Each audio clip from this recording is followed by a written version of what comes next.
Welcome to the Life and Times of Ida B. Wells. I'm Professor Mia Bay. This course uses the eventful life of anti-lynching crusader Ida B. Wells as a starting point for an exploration of the history of African Americans between the 1860s and the 1930s.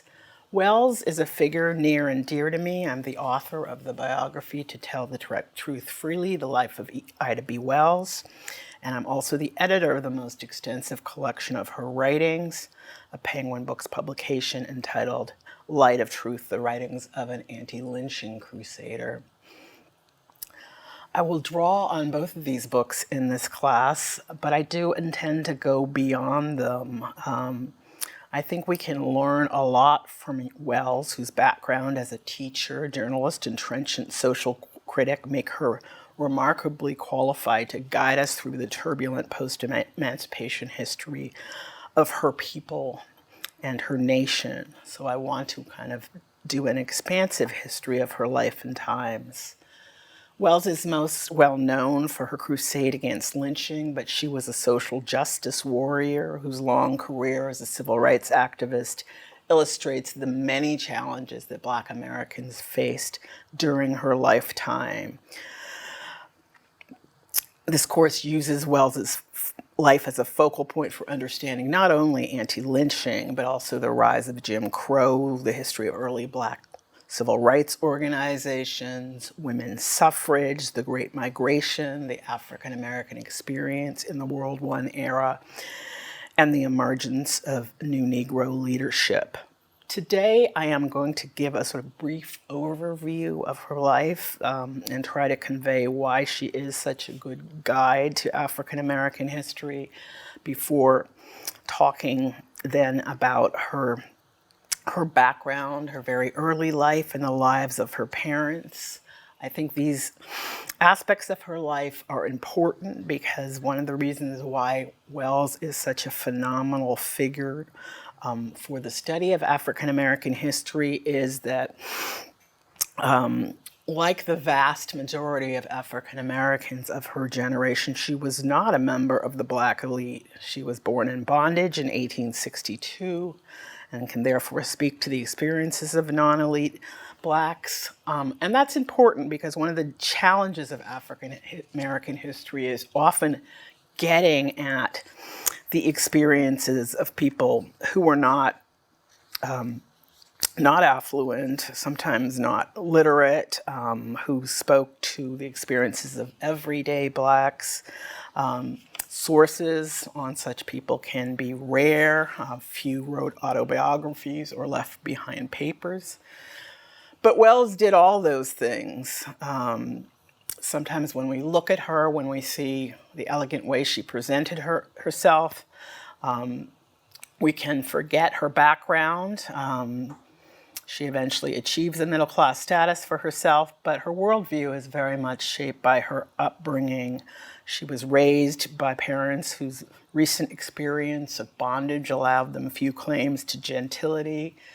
And while she had great self-respect, she never fully embraced the politics of respectability that made many Black middle-class women avoid speaking too frankly for fear of undermining their own claims to true womanhood, which is a set of 19th century ideals that valorized female piety, purity, domesticity, and submissiveness. So we see Wells speaking out. She's always a controversial figure. She refuses to be silenced. And we see her also taking in and living out many ideals that she learned from her ex-slave parents. She was a child of the nation's great Reconstruction era experiment in racial democracy.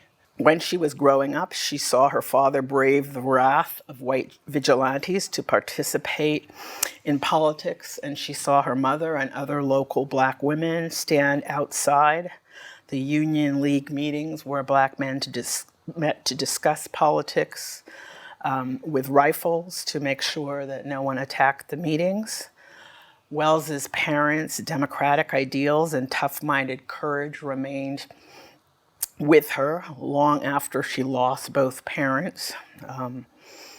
And I want to talk a little bit about that today before talking more about how she turns from a career in teaching to one in journalism as she starts to support her family and still remain deeply committed to egalitarian ideals of Reconstruction politics.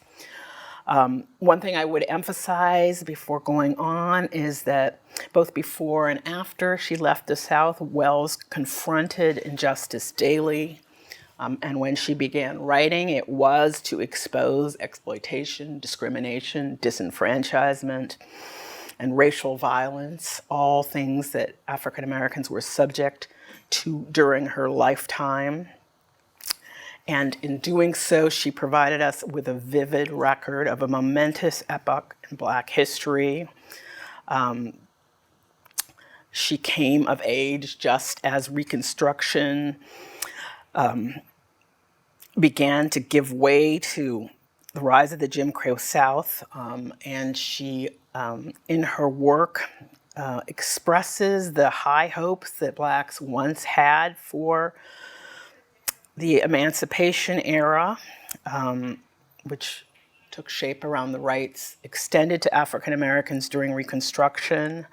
And then she tracks the increasing dismay and defeat they encountered as the disenfranchisement and racial violence of the 1890s largely stripped Black people of their race, of their rights, and their elected political leaders. Her heyday, when she was most well known, was during the 90s, when Blacks were subject to lynching and other forms of racial violence. And this reign of terror demanded and endangered strong Black leaders. Wells became one of those leaders, and her anti-lynching campaign mobilized broad opposition to lynching and helped galvanize broader African American struggles for equality and representation. She was an acknowledged leader, a race leader at a time when few Black women were public figures, and helped found a variety of organizations, including the National Association for the Advancement of Colored People, otherwise known as the NAACP. Moreover, she also managed a complicated domestic life, marrying in her 30s and bearing 4 children. She juggled the demands of family and political activity. Ida's combination of politics and marriages was not surprising, for Wells always defied conventional definitions of womanhood. Like many Black women of her era, she had limited opportunities to live out the domestic ideals dictated of women. She could not even always get a seat in what the 19th century railroads called the ladies' car. She was one of the many Black women whose womanhood was eclipsed by the intersection of race and gender, and who struggled for self-definition. Though in Wells's case, I would say the struggle gave her some freedom from the constraints of gender. So by studying Wells, we can learn not only about her unique historical achievements as an individual, but also the gendered complexity of African American and American life during her era. Her political career as a journalist and activist comes out of the historical ferment of her times and provides a remarkable record of the many challenges Blacks of Wells's generation and class faced. Here's one of the many portraits that Wells offers of herself as a young woman. Among other things, she was very dedicated to presenting well. She became, as someone who came from a lower class background, she was very eager to capture a certain kind of middle class status, and was deeply dedicated to sort of dressing the part, which is something you can find if you ever look at her diary, which is one of the few detailed records we have of her daily thought. It's a diary she wrote when she was in Memphis, and she often talks about sort of trying to maintain a certain kind of style on a budget, So now I want to turn to Wells's background and the world that she came from. Ida B. Wells was born and raised in Holly Springs, Mississippi, a town located in northern Mississippi about 35 miles from Memphis. It's a small and not particularly affluent town, home to less than 7,000 people today, but in the antebellum era, it was a boom town. Its county, Marshall County, is in the middle of the plantation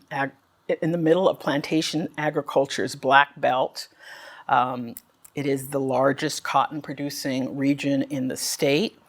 And during the antebellum era, Holly Springs was the cultural and economic hub of northern Mississippi, home to many of the state's richest landowners and largest enslavers. On the eve of the Civil War, the U.S. Census counted 17,439 enslaved people in Holly Springs, along with 8 free blacks and 11,376 whites. This is in Marshall County. This meant that the county's per capita slave population was the highest in the state and the 20th highest in the nation. I mention this all because the wealth of the region was evident in Holly Springs, and we don't think of Mississippi as a wealthy place today, but it was one of the top 2 wealthiest states in the nation in the era of King Cotton. So Holly Springs is filled with elegant antebellum mansions, such as the home of Spires Boulding, the planter, master builder, and architect who built the house pictured here in 1858 with the help of Ida B. Wells's father, Jim Wells, who was an enslaved carpenter apprentice. Jim Wells did not belong to Bowling. His labor was hired out to Bowling by the man who enslaved him, who was a white planter, who was also his father, who had fathered him with an enslaved woman named Peggy. Bowling did own Ida B. Wells's mother, Lizzie Wells, who worked as a cook in his household, along with at least 7 other enslaved people. Once Ida B. Wells was born, she would become one of the Bowling slaves. As under slavery, the owners of enslaved women gained automatic title to their children. This house, the Spires Bowling House, is the Ida B. Wells Museum today, but the Wells family almost certainly lived elsewhere on the property in one of the many slave shacks that surrounded Holly Springs' stately antebellum mansions. Ground plans on display at the Ida B. Wells Barnett Museum identify the shacks behind the house as the likely resident of the Wells family. Enslaved people in Holly Springs and other southern towns typically lived in small wooden shacks behind the big houses occupied by their enslavers. Surviving shacks are in fact common enough in Holly Springs to have inspired a Behind the Big House program among homeowners and preservationists who have identified dwellings such as the one pictured here, which stands behind the Hugh Craft Mansion, and it is a small 2-room dwelling with a detached kitchen that served the big house as well. It accommodated 9 enslaved men, women, and children. Bowling, who owned a similar number of slaves, likely housed his enslaved people in a similar dwelling. Although their home was very modest, Ida B. Wells and her family were more fortunate than the vast majority of black men and women and children who were enslaved in the plantation South. Both Jim and Lizzie Wells were skilled workers, and their family lived in a relatively urban area. Cities often offered enslaved people more freedom and opportunities than they were likely to encounter in rural areas, especially in Mississippi, where most enslaved people worked in the cotton fields. The enslaved men and women who worked on the plantations surrounding Holly Springs spent their lives growing and harvesting one of the South's most labor-intensive crops. They worked from sunrise to sunset, stopping only at midday for a short meal. Abby Kelly, who was enslaved in Mississippi, remembered that he and others had to get up at 3 o'clock in the morning, carry their breakfast to the field, and when they were working far from the house, they would carry their dinner too. Field labor was physically exhausting and left enslaved laborers with time for little else. The pace of work was dictated by overseers and drivers who were employed to maximize production by subjecting enslaved workers to brutal work schedules designed to yield more and more cotton. They kept the workers under strict supervision and used violence on enslaved workers whose performance displeased them. So sometimes they would force the workers to work so late at night they would have trouble distinguishing weeds from cotton plants, and there were punishments for anyone who produced what was considered to be a short day's work. However, enslaved domestic workers, such as Ida B. Wells's mother, who worked in the kitchen on the bowling plantation, also performed grueling labor. They typically did much of their work under scorching fires in cottage kitchens located outside the main house, and they usually had to chop the firewood and carry the water before any cooking can be done. Their hours could be as long as those worked by field hands. Up before dawn, they baked bread in the mornings, cooked soup in the afternoon, and had to create large dinners in the evening, along with all other food the family might want to eat. However, they did enjoy certain privileges, important privileges that you did not get when you worked in the fields. Female cooks, and cooks were typically female, had control over the kitchen, which usually guaranteed them the wherewithal to set aside food to feed their families. This was a great boon because for many enslaved blacks, hunger was not an infrequent occurrence. Frederick Douglass, the famous fugitive slave orator who Wells would later get to know, reported being desperately hungry through much of his childhood. "I have been so much pinched with hunger," he wrote in one of his autobiographies, "that I have fought with the dog old Nap for the smallest crumbs that fell from the kitchen table, and I have been glad when I won a single crumb in that contest. Many times I have followed with eager step the waiting girl, the woman who worked inside the house, when she went out to shake out the tablecloth to get crumbs and small bones flung out for the cats." So in the slave quarters, enslaved domestics who worked in the house could provide Frederick Douglass one of the few opportunities he had to eat freely. Outside, he tended to subsist on a diet of boiled corn mush, which was served to Douglass and the other children on a large wooden tray or trough and set down on the ground. However, for all that enslaved domestics such as Wells's mother could slip food from leftovers in the kitchen, their lives should not be romanticized. They were on call all day and had to perform at a high level.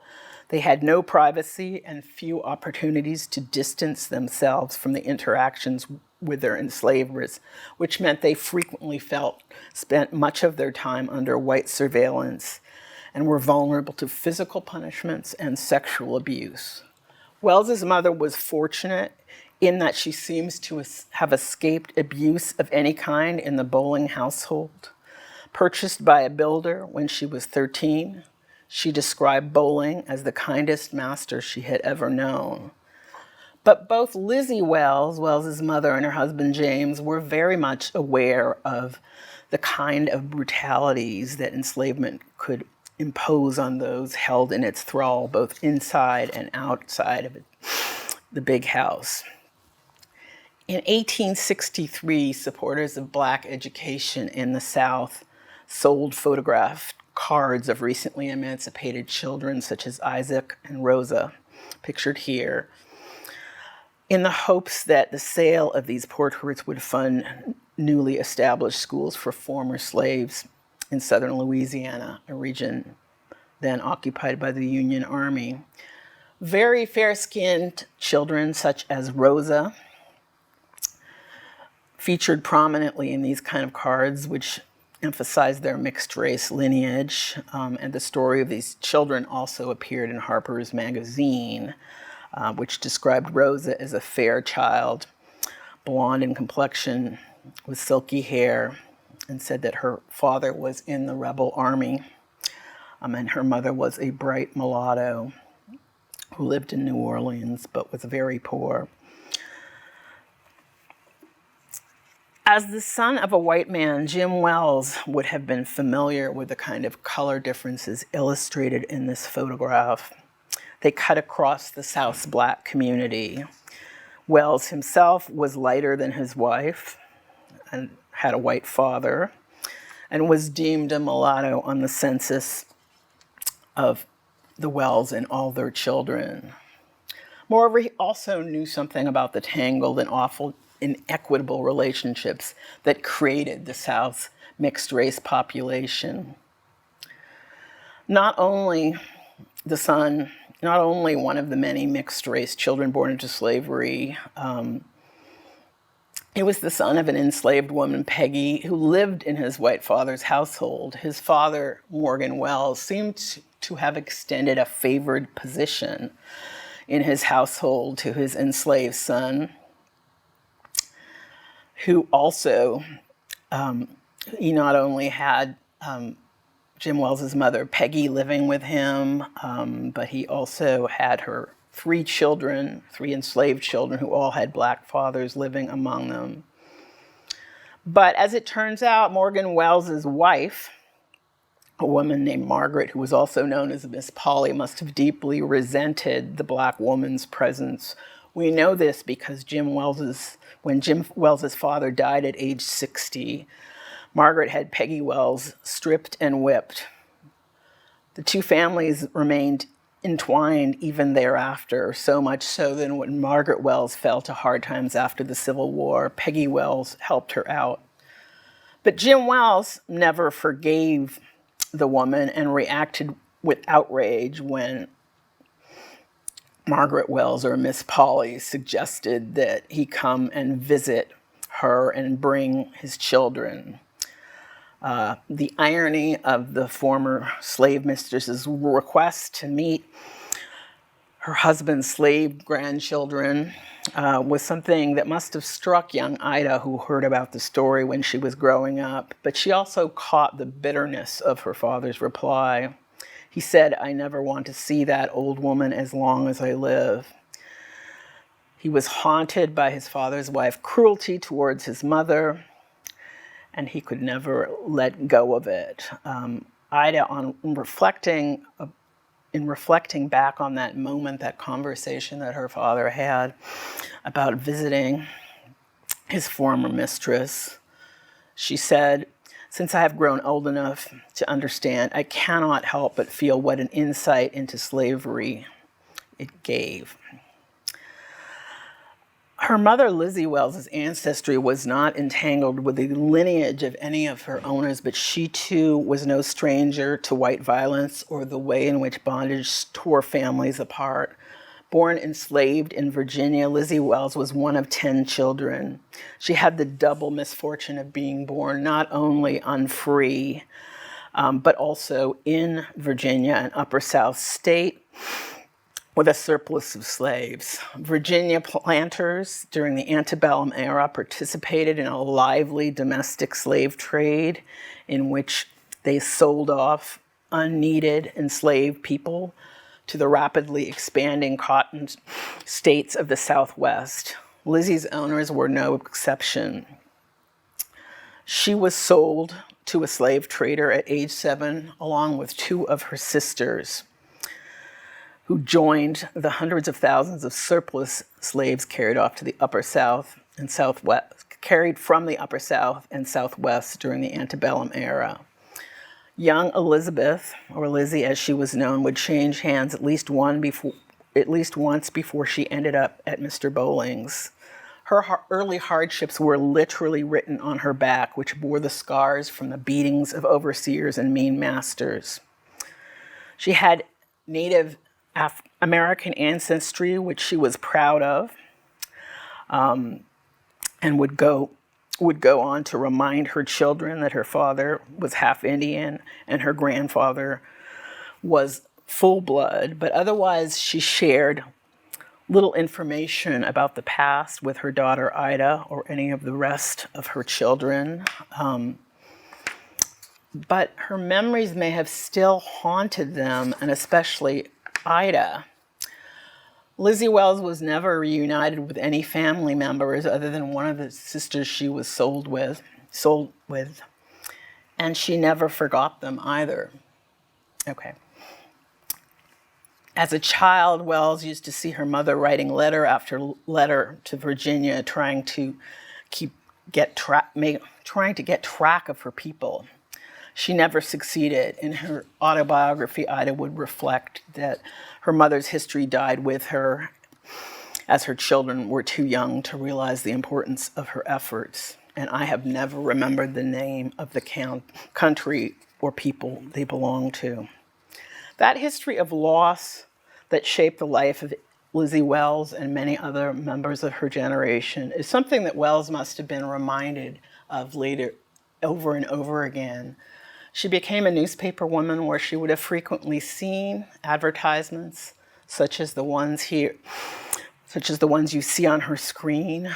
These were last seen advertisements, information wanted advertisements, which people posted to try to find lost family members.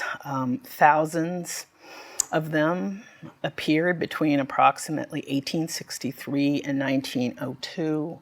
They were typically read in churches, circulated widely, and sought something people try to use, sometimes successfully, to find family members. They are great sources on the history of Black people under slavery, as they often provide detailed information about Black families, and they can be found in the website Last Seen. So these kinds of losses did haunt her parents, but they also understood their era as an era of remarkable change and progress. This was the era in which Jim Wells first voted, something he had to actually have an argument with with the man he had apprenticed with, Squires Bowling, to do. Squires Bowling wanted Jim Wells to vote as he dictated, and when Jim Wells refused to do so, that was the end of their relationship. But rather than following the white man's dictates, James Wells would become a carpenter in his own right, setting up a successful business that would eventually earn him enough money to build a 3-room, single-story house for his family and support the education of his wife and children. It's not clear that James Wells ever got an education himself. He used to have young Ida, once she had learned to read the newspapers to him and his friends. It's unlikely he learned during slavery, but you never quite know. But either way, we know he was very interested in politics and also in education, which was a major priority for both the Welleses. Lizzie Wells learned how to read. She attended school with her daughter, Ida, who was her oldest child. She was determined to read until she learned how to read the Bible and learned how to write, so she could write letters to her sister, and she mastered both of those skills. Here we see one of the many schools that was erected by the Freedmen's Bureau during the Reconstruction era. The Welleses attended a school that was put up by the Methodist Church in collaboration with Northern reformers, and it was called Rust College Holly Springs, though it may have had some other names as well, and it would be a central part of Wells's young life. For Lizzie Wells, the fact that the college was closely affiliated with the church was a plus. She was active in the daily affairs of the school even after she finished learning how to read herself, and continued to visit regularly to observe her children's progress. Lizzie Wells would be a woman who had tremendous influence on her daughters. She was not 40 when she died, but she raised 7 children and brought them up with strict discipline, made sure they all had educations, and also emphasized religious convictions and devotion to Bible study. In the Wells family, no one could read anything but the Bible on Sunday afternoons at home, and this would have a lifelong influence on Ida B. Wells, who used to draw on the scriptures for guidance, strength, and comfort throughout her life. She thrived under her parents' educational regime and also developed a lifelong admiration for the Northern Methodist Episcopal teachers who ran the school. These teachers were former abolitionists for the most part and shared the Wellses' vision of blacks as a potentially independent population that required education to be self-sufficient citizens. Wells would honor such ideals all her life, while also becoming a young woman who loved knowledge for its own sake and was an omnivorous reader who read all the fiction in the Rust College Library, shaping her ideals on the best of Dickens, Louisa May Alcott, Charlotte Bronte, and others. During Wells's years at Rust College, which was not actually a college, but what was called a normal school during those days, it offered K-12 education.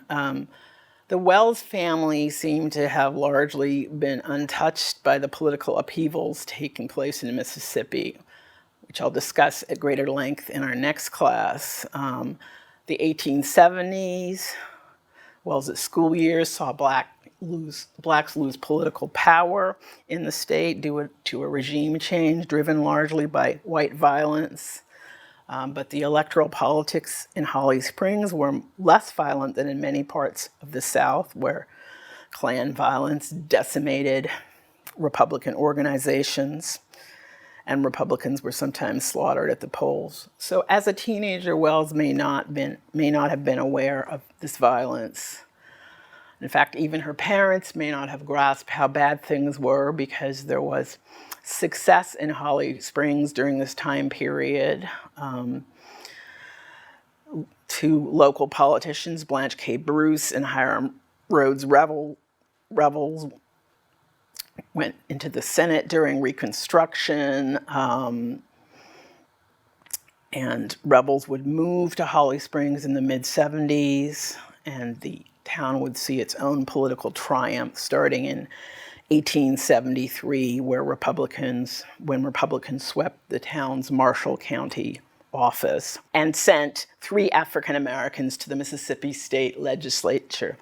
One of them, James Hill, who was a Holly Springs resident, rose from the legislature to serve as Mississippi's Secretary of State between 1874 and 1878.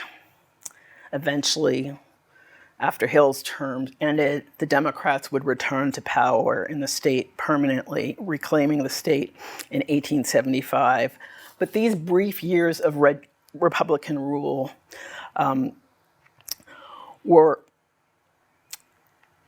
tremendously important and a source of pride to black families such as the Wellses, whose attempt to gain voice in politics had succeeded against the odds. Moreover, they also exposed the young Ida B. Wells to a level of Black political participation and leadership that would not be seen again in the South until the civil rights movement of the 1960s. It is also possible that the tragedy that cut Wells's education at Rust College short in the late 70s eclipsed her memories of the political upheavals during that period. In 1878, shortly after her 16th birthday, Wells was visiting her grandmother on her farm when a yellow fever epidemic broke out in the Mississippi Valley region. Yellow fever is a deadly virus spread by mosquitoes that originates in the Caribbean. It was not new to the United States in 1878. There had been several previous epidemics in different places, but the epidemic that took shape in the Mississippi Valley in 1878 was worse than anything that anyone had seen before. It initially hit hardest in Memphis, where half of Memphis's 47,000 people left town to escape the virus, and the others went under quarantine, as we see here. And after that, it began to spread. Still, on hearing news of the virus, people in Holly Springs were not worried. In the 19th century, no one knew exactly what caused yellow fever, but it was associated with swampy areas and thought to perhaps be a swamp vapor. So on relatively high ground, Holly Springs was considered safe for that reason, so much so that the mayor of Holly Springs refused to impose a quarantine on travelers from Memphis, and the yellow fever subsequently spread into Holly Springs. Among those who would be killed by it would include Wells's parents and her youngest brother, Stanley, who was an infant child. Wells would not hear about it until some days after her death, when people in Holly Springs finally got word to her. She was still working at her grandmother's farm, some miles to the south, and she had to go home and take care of her brothers and sisters. She was at the time encouraged to perhaps stay where she was. There were no trains running into Holly Springs. It was still dangerous there, but she insisted. She felt that as the oldest of 7 living children, she had to take care of her siblings. She felt it was her duty. By the time she got home, she only had 5 siblings left. Her infant brother, Stanley, had also died of the fever. And she found local Masons talking about splitting up the family of the Wellses, putting the children with different parents. Jim Wells had been a Mason, part of a group common among African Americans during that time, a mutual help association where people took care of each other's families. So they were fully prepared to take care of the Wells family, but the 16-year-old daughter of the Wellses would not allow it. She could not imagine her parents, who had worked so hard to create a free and independent family, wanted their children to be scattered. Her family owned its house and had some savings, so she appealed to the Masons to help her find work, and said she would take care of the family. At this point, she abruptly became head of the family, and had to go out and support themselves. The Masons appointed some of their members to stand as legal guardians for the children, but Wells would take over the family's care and finances. Very abruptly at this age, she has her dresses lengthened and abandons her life as a butterfly school teacher to become a teacher herself. Only 16 at the time, Wells seems to have felt even younger in the wake of her parents' death. In her autobiography, she remembers herself as 14. And one might wonder how she could go from school to teaching at that time, but in rural Mississippi, teaching black children required only minimal qualifications. So without finishing high school, Wells was able to start teaching by simply passing an exam. She got a job in a rural school known as a country school and started working. None of this meant that Wells was really ready to do this. In fact, one of the great traumas that period was for her was that as she became head of the family and she conferred with a local doctor who had been keeping Jim Wells's savings who had kept Jim Wells's savings to take care of them when her father grew ill, rumors began to spread that Ida had been asking white men for money and that the reason she wanted to take over the household and live by herself was because she was going to enter some kind of sex work. She's less than 16 at this point. She's never even had a beau, and she was very shocked by these accusations, which would be a life lesson for her. She would learn that black people in the South were traditionally seen as lascivious and morally loose, and that notions of black sexuality that initially developed hand in hand with racial slavery could be easily deployed against people like her, who always had to watch what people would think about them. She lived in a world where she would soon begin to understand the Southern Democrats who retook the South after Reconstruction had branded black men as rapists who lusted after white women, and that their white supremacy campaigns denigrated black women as well. She would learn to be very careful in handling how people might look at her, and she would learn to question Southern chivalry as something that never applied to black women. Beyond this trauma, Ida B. Wells, who had to go about with her work, whatever people thought of her, would face very hard times in the years immediately after her parents' passage. She was woefully unexperienced, and as a very young teacher, she did not get to pick her jobs. The school that she was assigned to was 6 miles away from Holly Springs. And after a couple years there, she was assigned to an equally distant school across the border in Arkansas. So she worked too far away to live at home during the week and spent her 3.5 years of teaching in rural schools traveling to Holly Springs only on the weekend and not relishing her commute, which took place on the back of a big and slow-moving mule. In her autobiography, she would say little about her years teaching in rural schools, about the grueling schedule, or about what must have been a hard and lonely life for a young girl. But it is clear that she made the best of it. She spent her solitary evenings educating herself by reading at night with no oil for lamps and no candles to spare. During the winter nights, she would sit in front of a blazing wood fire with a book on her lap. And she also learned a great deal about the students and their families.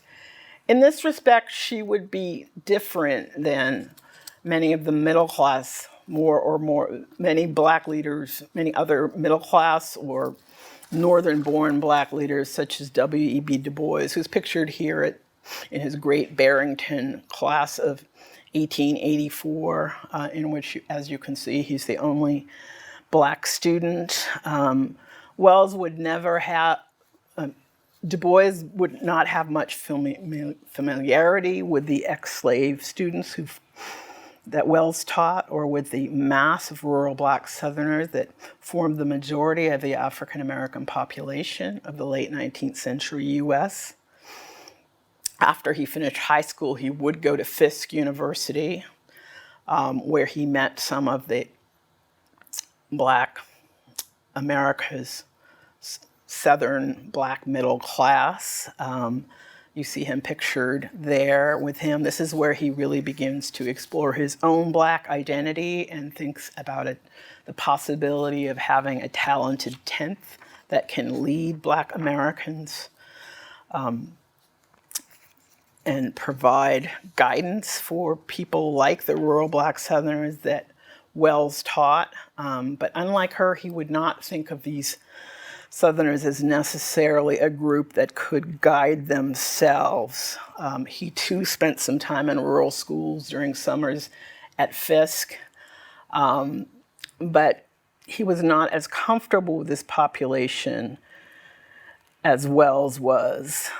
He was appalled by the conditions in which they lived and by the conditions in which he taught, and also still getting used to the violence and discrimination that was so prevalent in the late 19th century South. Wells's experience with rural Black Southerners was different. She would always remember that she was raised by parents who grew up in rural Mississippi. During the summer she spent with her grandmother and the Black farmer that her grandmother married after emancipation. She did farm work with them. Her grandmother and Wells were picking cotton when they first heard about the Wells's parents' death. And she would feel that she was one of these people. As a teacher, she would worry that she did not know enough to educate them properly. She felt she was too young and that the people needed guidance in everyday life and were not getting it from their preachers. And she did not feel like she could meet this challenge, but the goal of doing so would be one she would wrestle with. She would write a story for the Fisk Herald as a young woman where she looks back from the future to talk about a Southern-born young Black woman who teaches among her people and performs her duty conscientiously with the desire to carry the light of education to those who dwelt in darkness, and faithfully instruct her charges in their textbooks and ground them firmly in the rudiments. But teaching would not in the long run be the way she did this. As a young woman who did not manage to go to Fisk or any other university, though she desperately wanted to, she never had enough funding to go to school nor the freedom from her family to set off by herself.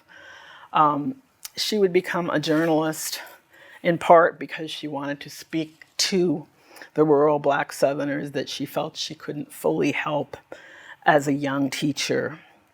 So her years in Holly Spring would end several years after her parents died, when she moved to Memphis to continue teaching there and begin to think about what she wanted to do with her life. And there in Memphis, where she was once again a teacher, she would be still dissatisfied with teaching as her ideal career, but her dissatisfaction would serve her well, propelling her into a career in journalism better suited to her talents.